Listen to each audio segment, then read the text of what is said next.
This podcast and content posted by Dr. Judith Joseph is presented solely for general informational, educational, and entertainment purposes. The use of information on this podcast or materials linked from this podcast or website is at the user's own risk. It is not intended as a substitute for the advice of a physician, professional coach, psychotherapist, or other qualified professional diagnoses or treatment. Users should not disregard or delay in obtaining medical advice for any medical or mental health condition they may have and should seek the assistance of their healthcare professionals for any such conditions. Ash Pryor is Peloton's first plus-size instructor. She is a rowing instructor and passionate advocate for inclusivity in fitness. I met Ash at One Peloton in New York City earlier this year at an Instagram Peloton event for Black creators, and I was moved by her personal story. Ash lives with an invisible illness, yet proves that two things can be true. You can have health challenges and be passionate about health and fitness. Ash is the founder of Relentless Rowing Academy, a nonprofit dedicated to breaking down barriers for BIPOC and disabled athletes in rowing. Her journey has been marked by resilience. After being diagnosed with an autoimmune condition, Hashimoto's thyroiditis, she faced significant health challenges but remained committed to her fitness goals. I promised myself that when I could walk up more than 5 pairs of stairs, when I could become a group fitness instructor, when I could start to love myself again, that the last thing I was going to worry about was if someone thought I was the hot girl at the bar, or if someone looked at me and was like, oh, she lifts heavy. I'm proud that my body can move. And so I think when you have certain illnesses, you have to figure out the small things to be grateful to build into bigger wins. Since joining Peloton in September 2022, Ash has not only taught rowing, but also used her platform to promote body positivity and combat body shaming. She continues to inspire many by showing up unapologetically and encouraging others to embrace their unique journeys. Ash joins us in the vault to discuss the importance of radically accepting and loving yourself. I can't wait for you to hear this motivating episode of The Vault. Ash, thank you so much for coming on The Vault today. Thank you for having me. I'm so excited. I met you at a Peloton event, and it was like a Meta creators event, or I'm sorry, it was an Instagram event for Black History Month. And I just remember you being on this panel and talking about how you live with an invisible condition and how people sometimes don't believe you, and that you can, two things can be true. You can be happy and energetic on the outside and really struggle on the inside. And it led me to think about my research in high-functioning depression, about how people mask all the time, and we don't give them the support because it's not like they're in bed crying. Right. It's not like they're saying, oh, I can't do anything.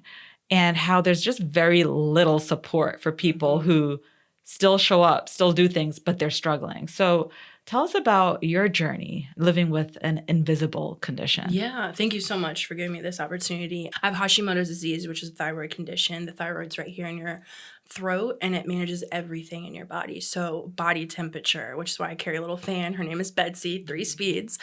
And your hair loss, mood, potential for infertility. It can help with or impact anxiety and depression. Literally your whole function. Insomnia, I deal with a lot of insomnia, and that's kind of how I know when I have a flare-up, because I can go days without sleeping. I want to go to sleep, but I can't. Weight gain, it feels like your body is shutting down.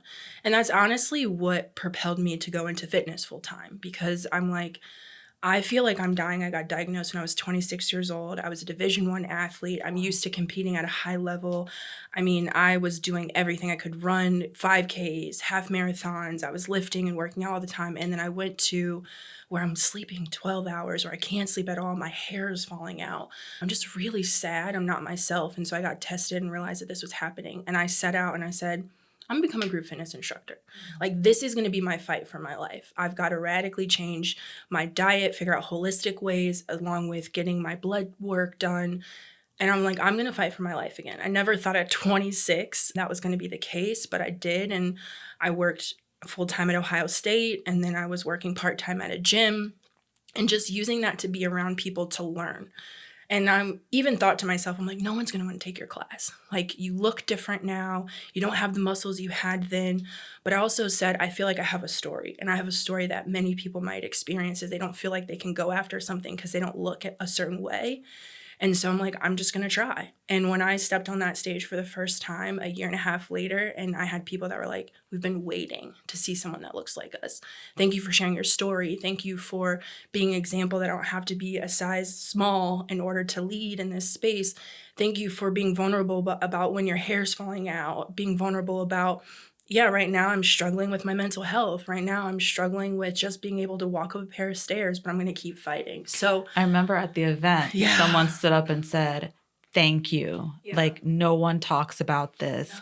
We don't get support because people can't see Yeah. what's happening to us. And I think that, that masking and that not being believed Yes. is one of the biggest challenges.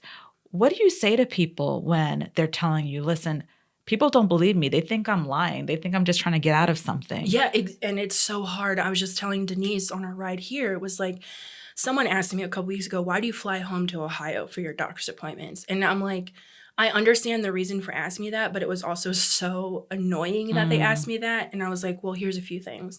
I'm a woman of color. I'm in a larger body, and I'm grateful and I'm blessed that when they look at what I do for a living, they see that I'm at Peloton, which is well respected. They know that I'm moving. So they're not going to say, oh, you just need to move more. You just need to eat better. You just need to they see that I'm an athlete. So, but to then have to try and be believed by new doctors or find the right person who's going to give me the right medication or do all the testing, I don't want to go through that. So when I got this opportunity to move to New York, that was something that was very scary, was how am I going to manage being on this big platform, and what's the medical care going to be like? And throughout my entire time of interviewing, I made sure I talked to them that they knew I had Hashimoto's, because I said my recovery time has to look a certain way. The way that I eat has to look a certain way, because I'm scared that I'm going to like poison myself with gluten and I don't want to have that flare up. And so when I do have flare ups, which I had one in December, and it took me out for about a month. I just got really, really sick. And I was very honest when I would coach, and I would say, I don't have it today. This is all that I have. And I would coach people through, if you're like me that has an invisible disease that you're fighting and you're doing X, Y, and Z, I'm showing you right now what it looks like to move with kindness, what it looks like to show up and I'm going to get this done, but I'm not going to be mean to myself. I'm not going to be a bully. And it was really hard for certain people because they're like, you've made it to Peloton. Like, you're this, you love what you do. You're a professional rower. Like, what do you mean you need a week off? And you're like, yeah, I do, because I'm having migraines in my eye and I can't see, or my speech is now having brain fog, and it's scary. There are moments where I've managed it now, but I used to have panic attacks, really bad panic attacks, because I felt like my body was decaying and I couldn't stop it. And so for me, when I talk to people who have something, I'm like, first, be open and honest about what's going on with you. And the mind-body connection is so important. so real. And I'm looking at your rings because you have these like really huge rings. They're beautiful. One is like so heavy. Yeah. You can knock somebody out with that one. And the other, I mean, you're such a decorated athlete, like such an impressive individual. And I think that people who are as impressive as you are, who have so many great things going for them, also don't get support, because there's this, bias towards not helping people who can help themselves, right? Exactly. And I think that, that has to be challenged a bit more, that two things can be true. Yeah. You can have a whole bunch of accomplishments and still need support. Yeah. And, I think for people who are athletes, for their bodies to quote unquote be failing them, that could be a grieving process. Oh, so bad. Tell us about your process. Bad. And I think to your point is like, everyone's like, but I think of you as so strong. Like when I have a flare up and then someone's like, but I think of you as so strong. But I am strong. And I think some of that like backhanded compliments or support is even harder to overcome, which is why I think people mask it so much. I don't want you to see me curled up in fetal position, sobbing, wondering if I'm going to die. Like, I don't want to show that part of me. And I got diagnosed with Hashimoto's right when my mentor had passed away. And she also had an autoimmune disorder. And she was 37 years old. And so I got faced with what can happen. And it was the first time that I realized, like, I'm not invincible. And so being able to grieve this person that was so important to me, and she was a Black woman and accomplished and doing such amazing things, and then realizing if I don't prioritize me, if I don't speak my truth, if I don't create my boundaries, then I know what could happen. And so I'm going to fight for myself. And I think that allows me to have very honest conversations and also try to empower other people to have that, because I don't want to see any more women of color dying at early ages because we're not able to advocate for ourselves in health spaces, which is why I fly home. I fly home to the people who have been helping me for 6 years, for 7 years. And I'm going to keep doing that until I find someone who can match that energy. But when it comes to the grieving process, I had to grieve who I used to be. I can cherish that person. I love who that person was, but I may never look aesthetically like that person, but I also love me. And and that's part of my messaging is like, you know what? I promised myself that when I could walk up more than 5 pairs of stairs, when I could become a group fitness instructor, when I could start to love myself again, that the last thing I was going to worry about was if someone thought I was the hot girl at the bar, or if someone looked at me and was like, oh, she lifts heavy. I'm proud that my body can move. I'm proud that my hips don't hurt. I'm proud that my feet aren't swollen. I'm proud that I don't have a migraine. I haven't had one in three months. And so I think when you have certain illnesses, you have to figure out the small things to be grateful, to build into bigger wins, to be like, I'm strong. I'm good enough. I can do this. And the mantra that I have for myself when I get into those grieving periods, or I have a flare up and I'm like, man, I was doing so good, is I might have to start over, but I'm not starting from zero. It's so important for you to say that your mentor was a woman of color. Yeah. And had an autoimmune condition and died early, because a lot of the data showing that women of color are not getting properly diagnosed. Yeah. There's something called medical gaslighting. I had Dr. Ramani on a couple of weeks ago, and she was talking about women, and particularly women of color, not being believed. Yes. Because people think they're strong. People think, well, you look healthy on the outside. Black don't crack. Yeah. But and it's I'm so opposite. joyful and I'm so happy and I'm Right. doing all these things. Right. And it's like, because I'm okay now and because the people have managed and listened to me. And when I go to my doctor and I say, I need this blood work, they do it. But if I went to someone new, I don't know if they're willing to do that because it costs more money. I will pay the money. I will figure out the money, but I want to make sure I'm okay. I want to try this new medication. I want to try it, but I'm able to do that now and have that rapport because they've been with me for 6 years. They've watched me go from being bedridden and struggling to just live life to then hustling and working 5 jobs and then now being able to move to New York and do this amazing thing that I've always wanted to do. So when I'm like, yo, doc, I'm not doing well, they're quick to move. And that's why I'm honest on my platform about I got to get blood work. I got to fly home. I got to take time off. I'm not doing well. Because I think as Black women and women of color, we're not seeing that vulnerability. And I am strong, and I am strong in my ability to say I'm not okay. I don't feel healthy today. My throat hurts today. My head hurts today. I don't have it.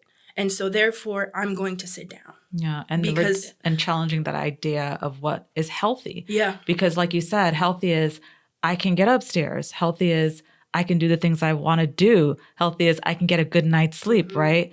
And, redefining the idea of what healthy bodies are. Yeah. I see a lot of self-love these days. And I think that still within the Black community, there are body challenges that we need to address, especially with women, right? Yeah. Women are told to be voluptuous and be curvy, but then not too heavy. There's all these like mixed messages. You got to have the right balance and proportions and all of that. And having people like you in such a visible way is really empowering. I know at times you probably get a lot of DMs from your followers asking you some really difficult questions. Yeah. What are some of the most challenging questions that you hear from your followers? Well, to your point, I think with social media and seeing its rise and its impact and then COVID kind of boosting it is confidence. I think a lot of folks are like, how are you so confident? And how are you able to stand up and wear the sports bra, which I coined like wear the MF sports bra, wear the shorts, like free the thigh meat. And I think for myself, it's just like, I got tired. Like, who am I trying to serve? Why do I care what that person has to say? I'm not harming anyone. I want to just live and I want to exist. So the number one question I get is, I've always wanted to do X, Y, and Z, but I'm scared. I don't have the confidence. I've always wanted to wear X, Y, and Z. I've always wanted to come to Peloton, but I'm scared that I won't fit in because everyone looks a certain way or everyone's so beautiful. And it's like, do it. Do it afraid. And when I talked about my mentor, our motto was do it afraid. You can have fear, but we're going to do it anyway. Well, I'm glad you invited me because before we started recording, you're like, come to one of our classes. And I have to tell you, I was like, oh, yeah, I'll be there. But I was like, oh, my gosh, what if I'm like not as strong?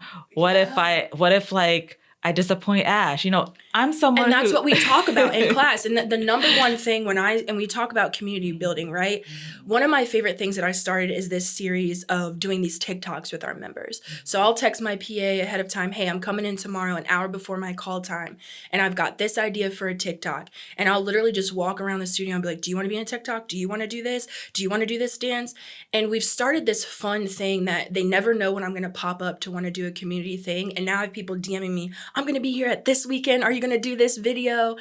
And I'll talk about like, it's just meant to ease. I'm a regular person. We're here to move with joy. Even in class, I'll say, you're not here to prove anything to me.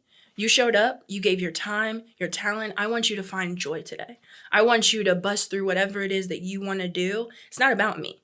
I am a support to wherever you want to go, to you figuring it out. And this to be a reminder that when you go out into the real world, you're not worried about, oh, I want this person to think I'm great. Are you proud of you? Are you happy that, wow, I tried something new for the first time and I haven't done that in a while? Wow, I was okay with looking a little stupid or figuring this out and I didn't die from looking stupid. Like, we have lost that as adults, is that childlike wonder. And that's what I try to bring to my class. That's what I try to do in my storytelling, is like, let's get over looking silly.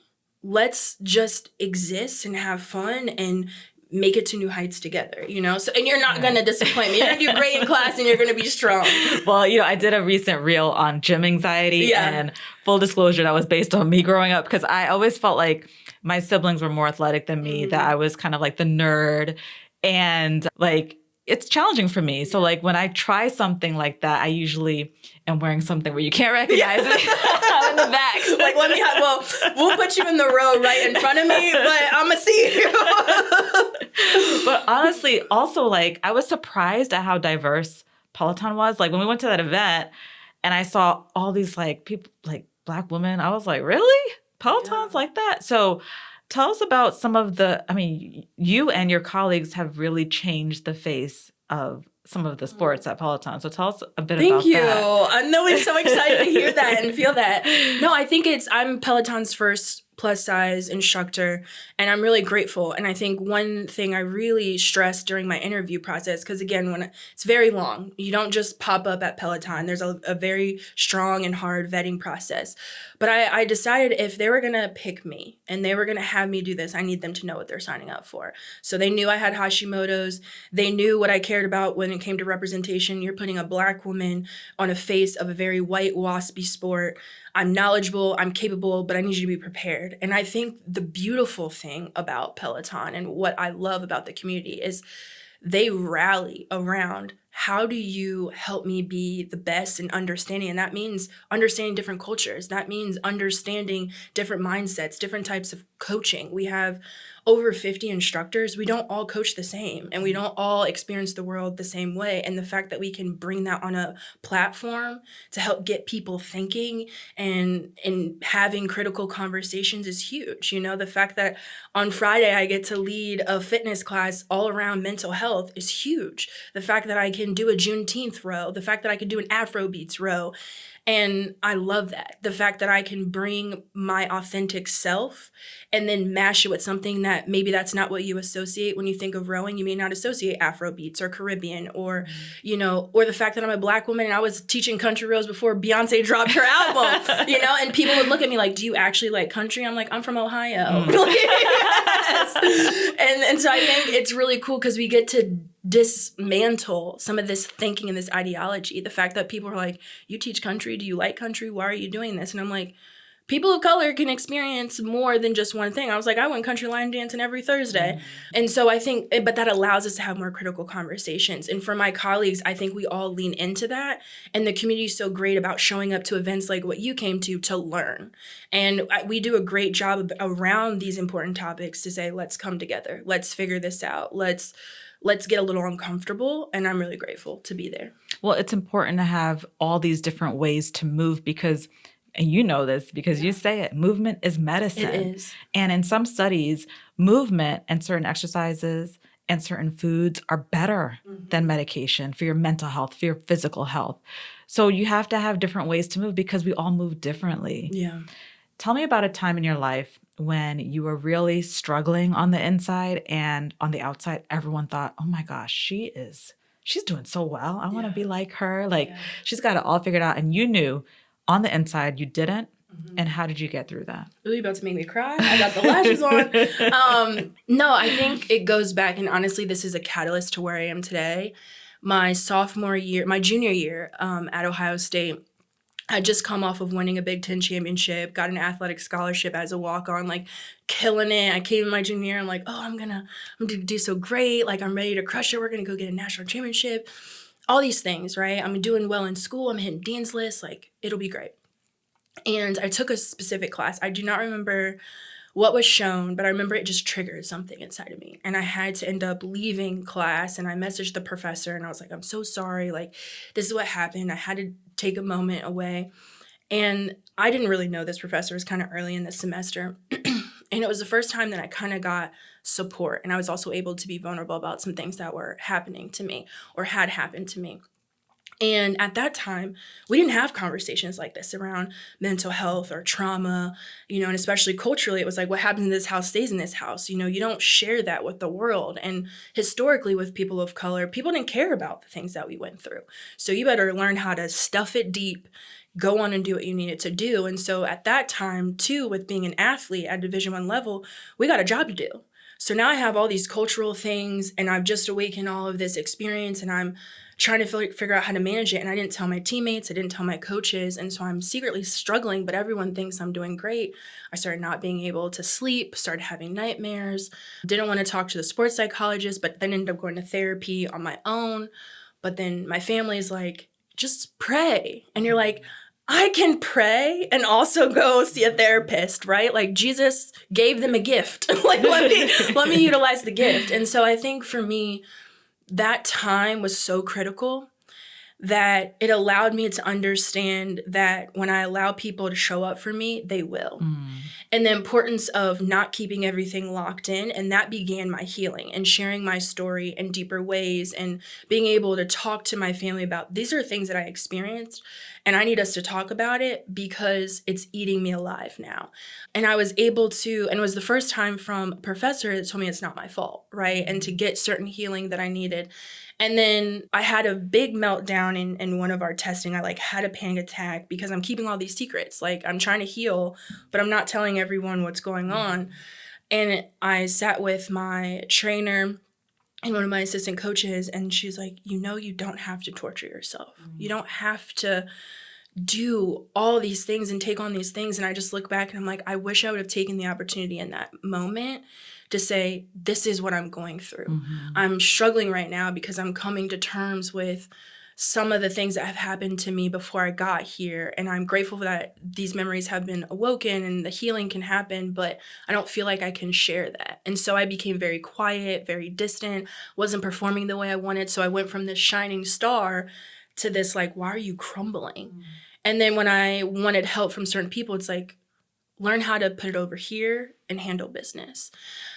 And then the following year, I just decided, you know what, I'm going to really focus on healing. And I stepped away from the team and was able to do that. I went on to get a master's degree, get it support. And so what I learned from that stance was the importance of stepping back, the importance of prioritizing yourself, that even when other people may not support the healing path you're on, you have to see the vision for you. And I was able to circle back later, and my family was like, I'm really proud that you fought for you. I'm glad that you didn't stop going to therapy because we didn't understand it at the time, right? And then the world opened up and understood that athletes are under a lot of pressure. And what does that mean to perform? But you're a student athlete, you're trying to have social lives, things are happening to you. And so I'm really grateful, and that's why I wore these rings, because these are 10 years apart, one as an athlete and one as a staff member.